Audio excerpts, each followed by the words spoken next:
வணக்கம். இன்றைக்கி நம்ம பார்க்க போகிற சமையல் இட்லி, தோசை, சப்பாத்திக்கெலாம் பொருத்தமான ஒரு சிம்பிளான ஒரு குருமா எப்படி செய்யலாங்கிறத பார்க்கலாம். ஒரு கடாயை எடுத்துக்கலாம். இதில் தேவையான அளவுக்கு எண்ணெய் சேர்த்துக்கலாம். ஒரு 2 டீஸ்பூன் எண்ணெய் விடுறேன்.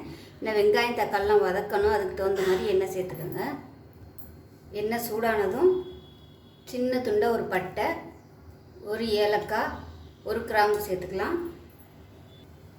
பட்டை கிராம்பு பொரிய ஆரம்பிக்குது. 1 டீஸ்பூன் சோம்பு சேர்த்துக்கலாம். அதோட ஒரு கைப்பிடி அளவுக்கு வெங்காயம், பெரிய வெங்காயம் நீளமாக நறுக்குனதை சேர்த்துக்கலாம். அதாவது பெரிய சைஸ் வெங்காயத்தில் பாதி எடுத்துருக்கேன். இதோட காரத்துக்கு தகுந்த மாதிரி பச்சை மிளகா சேர்த்துக்கலாம். நான் ஒரு 10 பச்சை மிளகா சேர்க்குறேன். இது சின்னதாக இருக்கிறதுனால அப்படி சேர்த்துருக்கேன். நீங்கள் பெருசாக இருந்துச்சுன்னா கம்மியாக சேர்க்குறாங்க.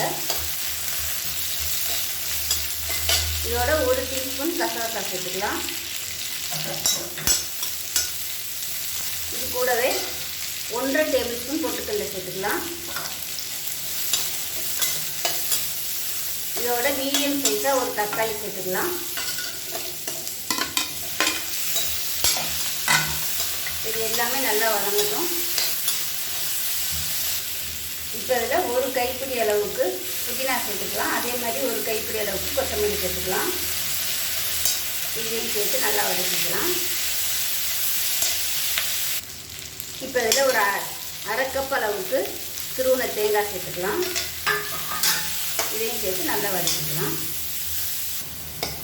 தேங்காய் சேர்த்து நல்லா வதக்கியாச்சு. தக்காளி எல்லாம் நல்லா மசிய ஆரம்பிச்சிருச்சு. இப்போ அமர்த்திட்டு ஆற விட்டு நல்லா நைஸாக அரைச்சிக்கலாம். ஒரு பேன் எடுத்துக்கலாம். எண்ணெய் சேர்த்துக்கலாம். தேவையான அளவுக்கு எண்ணெய் சேர்த்துக்குங்க.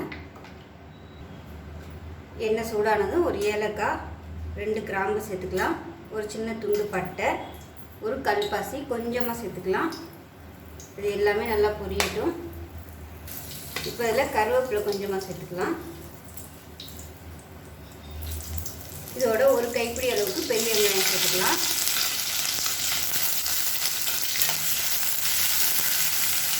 வெங்காயம் நல்லா வதங்கட்டும். வெங்காயம் நல்லா வதங்கிடுச்சு. இதில் 1 டேபிள் ஸ்பூன் இஞ்சி பூண்டு பேஸ்ட் சேர்த்து நல்லா வதக்கிக்கலாம். இஞ்சி பூண்டு பேஸ்ட்டு நல்லா வதங்கிடுச்சு. மீடியம் சைஸாக ஒரு தக்காளி சேர்த்துக்கலாம்.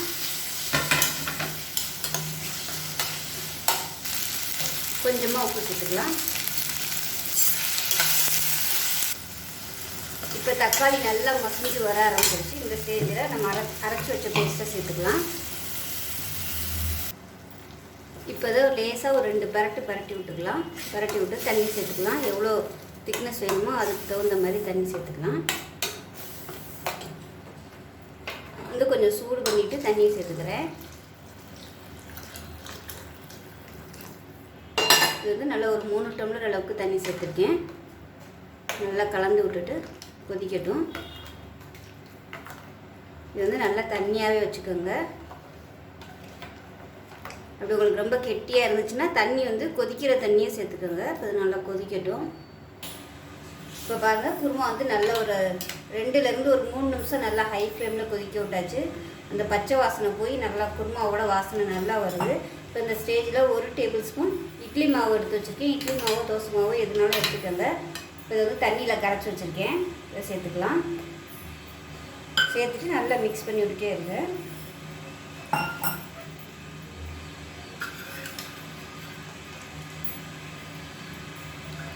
நல்லா ஒரு 2 நிமிஷம் கைவிடாமல் கலந்துகிட்டே இருங்க. ஏன்னா மாவு நம்ம சேர்க்கறதுனால டக்குன்னு கட்டி தட்டிடும். அதனால் நல்லா அது மாவு மிக்ஸ் ஆகிற மாதிரி கொஞ்சம் கிளறி கொடுத்துக்கிட்டே இருக்கலாம். இப்போ நல்லா கொதிச்சிருச்சு. அமர்த்திடலாம். லாஸ்ட்டாக கொத்தமல்லி சேர்த்துட்டு இறக்கிடலாம். அவ்வளோதான். அருமையாக இருக்கும். இட்லி, தோசை, சப்பாத்திக்கெலாம் தொட்டு சாப்பிட்றதுக்கு அருமையாக இருக்கும். செஞ்சு பாருங்கள். செஞ்சு பார்த்துட்டு எப்படி வந்துச்சுங்கிறத சொல்லுங்கள். வீடியோ பிடிச்சிச்சுன்னா லைக் பண்ணுங்கள், கமெண்ட் பண்ணுங்கள், சேனலை சப்ஸ்கிரைப் பண்ணுங்கள், பக்கத்தில் உள்ள பெல் பட்டனையும் ப்ரெஸ் பண்ணுங்கள். நன்றி.